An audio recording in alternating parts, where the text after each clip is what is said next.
अस्सलाम वालेकुम रहमतुल्लाहि व बरकातुहू। इस्तकबाल है आपका हमारे यूट्यूब चैनल HI मीडिया पर। मैं हूं आपके साथ आपका मेज़बान मोहम्मद मुस्तफीज़ काशफी। नाज़रीन गिरामी, जैसा कि आप जानते हैं कि हमने एक सिलसिला शुरू कर रखा है आपके मसाइल लोगों का हल। कल से अब तक जो हमें सवालात मौसूल हुए हैं उनके जवाब जानने के लिए हमारे साथ जामिअतुश शेख अब्दुल सत्तार नांगल गंदेवड़ा के दारुल इफ्ता के मुफ्ती हजरत मौलाना मुफ्ती कासिम जो आपके सवालात के जवाब देंगे। मुफ्ती साहब, आपका इस्तकबाल है। बहुत शुक्रिया। मुफ्ती साहब, एक साहब पूछते हैं, अकेला शख्स नमाज को जहरी पढ़ सकता है या नहीं? नहमदुहु व नुसल्ली अला रसूलिहिल करीम, अम्मा बाद। नाज़रीन किराम, भाई का सवाल ये है कि जो शख्स अकेला नमाज पढ़ रहा हो वो जहरी यानी जोर से तिलावत करके नमाज पढ़ सकता है या नहीं पढ़ सकता है। इसका जवाब ये है कि वो शख्स जहरी यानी जोर से तिलावत करके भी नमाज को अदा कर सकता है। मौलाना मुर्तजा गंगोन जुमनी महत इस्लाम के सेक्रेटरी पूछते हैं, साहिब निसाब ने कुर्बानी का जानवर खरीदा लेकिन कुर्बानी के अय्याम आते ही वो साहिब निसाब ना रह सका, तो वो क्या करे? सवाल है, एक शख्स ने कुर्बानी का जानवर खरीद लिया जबकि वो साहिबे निसाब था। उसके बाद जैसे ही अय्याम कुर्बानी आए फौरन वो निहायत गरीब हो गया और वो साहिबे निसाब न रहा। अब सवाल इसके अंदर ये है, क्या जो जानवर उसने कुर्बानी के लिए खरीदा है उसको वो कुर्बानी में करना लाजमी और जरूरी है या ये कि जरूरी नहीं है, वो उसे बेचकर अपना भी कुछ काम कर सकता है? इसका जवाब ये है कि वो उस जानवर को बेचकर अपना कुछ काम कर सकता है। उस पर बहुत ज्यादा गरीब होने के बाद यानी जब वो साहिबे निसाब नहीं रहा तो उस जानवर की कुर्बानी लाजमी और जरूरी नहीं है। लेकिन अगर वो उसके मान बाद दूसरे दिन या कुर्बानी के तीसरे दिन फिर साहिब निसाब हो जाता है तो उस पर लाजमी है कि वो कुर्बानी करे, खा वो उसी जानवर की करे या दूसरा खरीद कर करे। मुफ्ती साहब, छुटमलपुर से एक साहब मालूम करते हैं, बाप के पास सिर्फ एक मकान है तो क्या उसमें लड़कों के अलावा लड़कियों का भी हिस्सा होगा? वरासत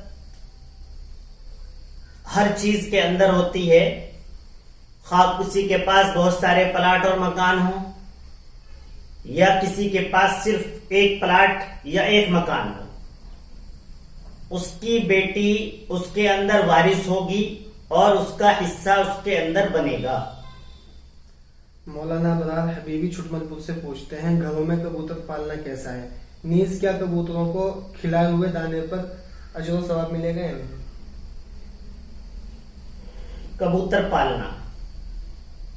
कबूतर पालना जायज है, कोई हरज की बात नहीं है।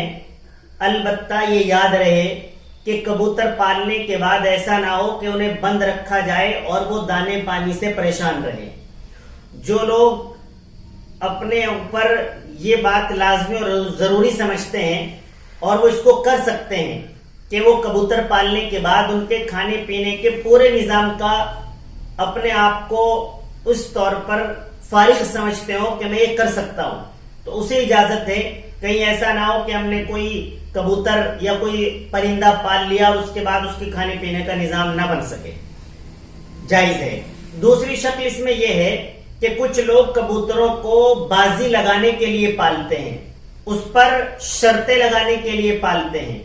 ऐसा करना कतन जायज नहीं है, ये हराम है। एक और शक्ल इसमें यह है कि कबूतरों को अक्सर छतों पर पाला जाता है। अगर छत पर कबूतर पाल रखे हैं और सुबह दोपहर शाम हम वहां पर जाते हैं और हमारी नजर दूसरों के मकानों में हमारी माँ और बहनों पर पड़ती है तो भी ऐसा करना दुरुस्त नहीं है। एक और इसके अंदर शक्ल है कि आदमी कबूतरों के अंदर अपने आप को इतना खपा दे कि वो दीगर चीजों को भूल जाए, इबादतों को भूल जाए, अपने काम को भूल जाए और सुबह से शाम तक सिर्फ और सिर्फ कबूतरों का काम रह जाए। ऐसा करना भी दुरुस्त नहीं है। ایک اس میں سوال کی شق یہ بھی ہے کہ کبوتروں کو جو کھانا دانا کھلاتے ہیں یا اس کے علاوہ بھی ہم کہیں دیکھتے ہیں کہ ہم بھوکے کبوتروں کے لیے پانی رکھ دیتے ہیں, اوپر چھت پر پانی رکھ دیتے ہیں, دانا ڈال دیتے ہیں, اس پر ثواب ملتا ہے یا نہیں؟ بالکل ملتا ہے, بالکل ملتا ہے. بلکہ اس کا خیال رکھنا چاہیے, اپنی چھتوں پر پانی کا بھی نظام بنانا چاہیے. گرمیوں کے اندر میں اپیل کروں گا AHI میڈیا یوٹیوب چینل کے پلیٹ فارم سے کہ ایسی سخت گرمی میں جانوروں کے لیے, پرندوں کے لیے پانی رکھ دیا جائے اور دانا ڈال دیا جائے, بالکل اس پر اجر و ثواب ملے گا. مفتی صاحب ایک صاحب پوچھتے ہیں بینک کا جو انٹرسٹ یعنی سود ہوتا ہے اس کو کس جگہ استعمال کر سکتے ہیں؟ دہلی سے ندیم بھائی کا یہ سوال ہے. انٹرسٹ جو ہوتا ہے, سود جو بینکوں کے اندر بنتا رہتا ہے, بینک دیتا ہے 4-6 مہینے میں, وہ سود ہے. ذاتی طور پر اس کا استعمال کرنا حرام ہے, اسے اپنے پیسوں کے اندر شامل کرنا حرام ہے.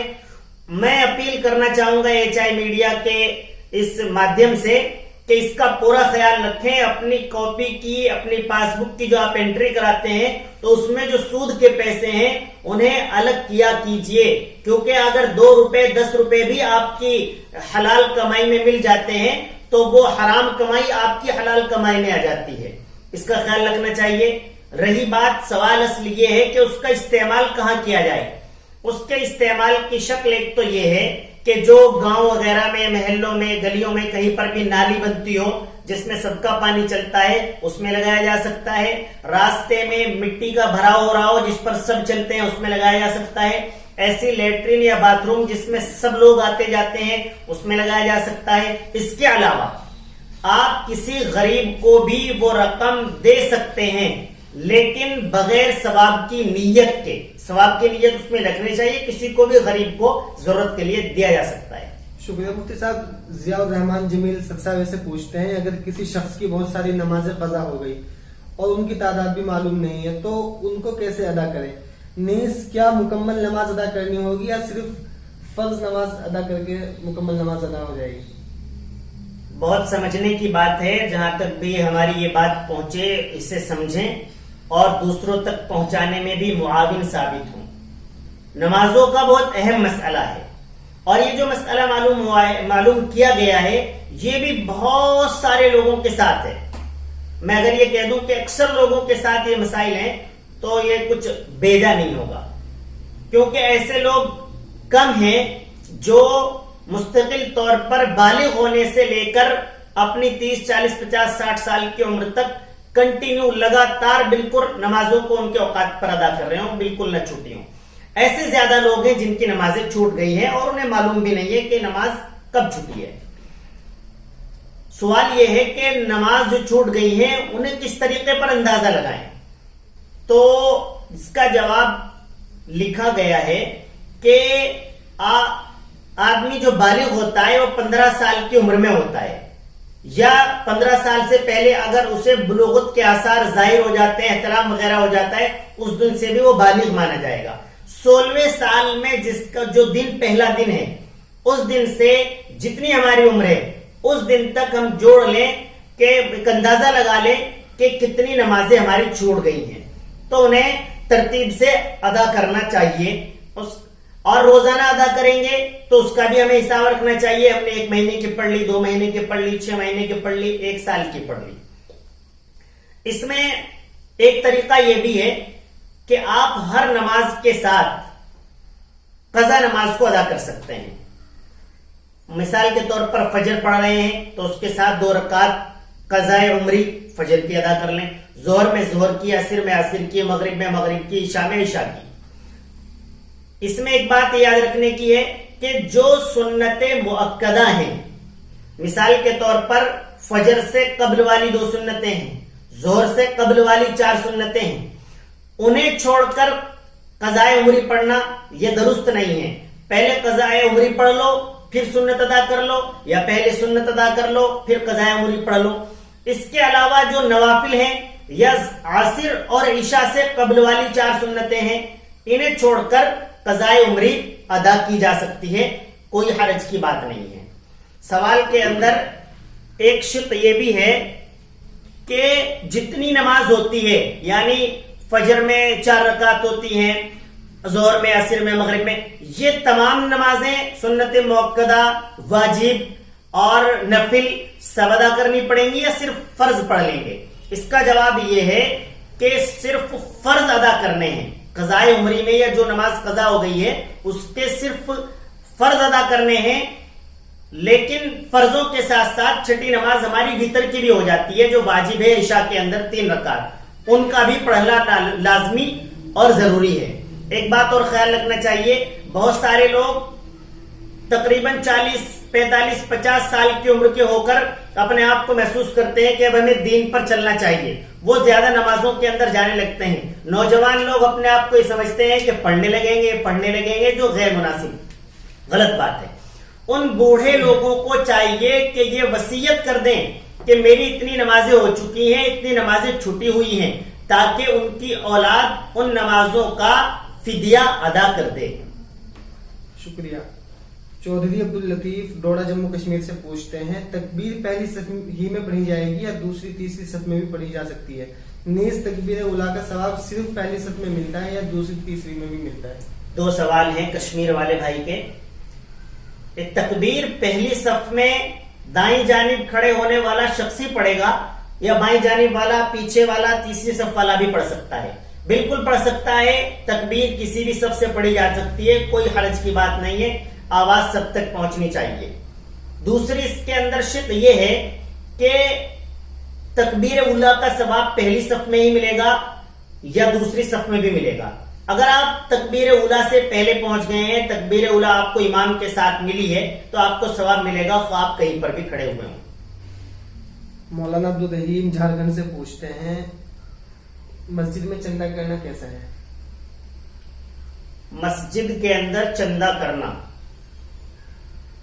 मस्जिद के अंदर शोर शगब करना, फजूल बातें करना, बहुत जोरों जोरों से आवाज लगाना एक दूसरे को, ये सब चीजें गैर मुनासिब हैं, मस्जिद के अदब एहतराम के खिलाफ हैं। लेकिन रही चंदे की बात, जो या मस्जिद के लिए हो या किसी और बात के लिए हो, कौम मिल्लत या मदरसे के लिए हो, उसका करना, मुनासिब आवाज में ऐलान करना और मुनासिब तरीके से अदब एहतराम के साथ चंदे करने की शरीयत ने इजाजत दी है, कोई हर्ज नहीं है। जी मुफ्ती साहब, मस्जिद की चीजों को आरियतन दे सकते हैं या नहीं? मस्जिद के अंदर तो जो लोटा, बाल्टी या दीगर अशिया होती हैं, उन्हें आरियतन देना जायज नहीं है। कोई मांगने आया मस्जिद की चीज और वो ले गया, ये इस तरह की गैर मुनासिब चीज है। इसी के अंदर दूसरी कुछ चीजें आती हैं जो टब होती है, पोल्टे होते हैं, उन्हें किराए पर दिया जाता है, वो एक अलग मसला है। मुफ्ती साहब, एक भाई का सवाल है, नर और मादा में किस चीज की कुर्बानी अफजल है? नर और मादा जानवर के अंदर किस जानवर की कुर्बानी अफजल है? नर और मादा के अंदर अगर दोनों जानवरों का गोश्त तकरीबन बराबर है, यानी वजन बराबर है, दोनों की कीमत बराबर है, तो मादा जानवर की कुर्बानी अफजल है। मुफ्ती साहब, ये सवाल मैंने कल भी आपसे मालूम किया था, लेकिन उनकी समझ में नहीं आया। राव सुफियान खेड़ी से वो पूछते हैं, हम नापाकी की हालत में हैं, हमने मुंह धुला और हाथ धुले, एक तौलिए से साफ कर लिया, साफ करने के बाद अब हम उस तौलिए से बाद में गुस्ल के बाद अपना जिस्म साफ कर सकते हैं या नहीं?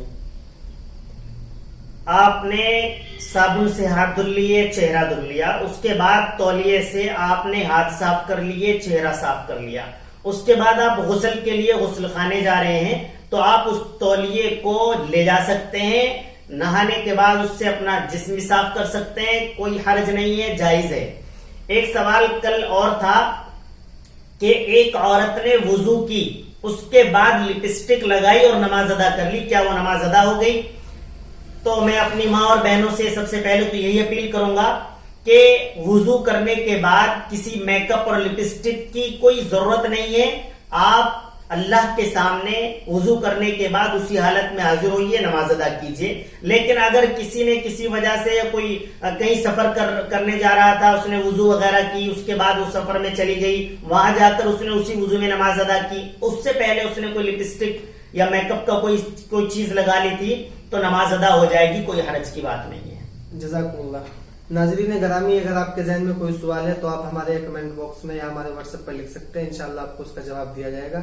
नाजरीन ग्रामी, आखिर में एक रिक्वेस्ट ये है, अगर आपने हमारा यूट्यूब चैनल सब्सक्राइब नहीं किया तो प्लीज हमारा YouTube channel HI media subscribe कर लीजिए, ताकि हमारी हर नई आने वाली वीडियो आप तक पहुंच जाए। आज के लिए इतना ही काफी। अस्सलाम वालेकुम।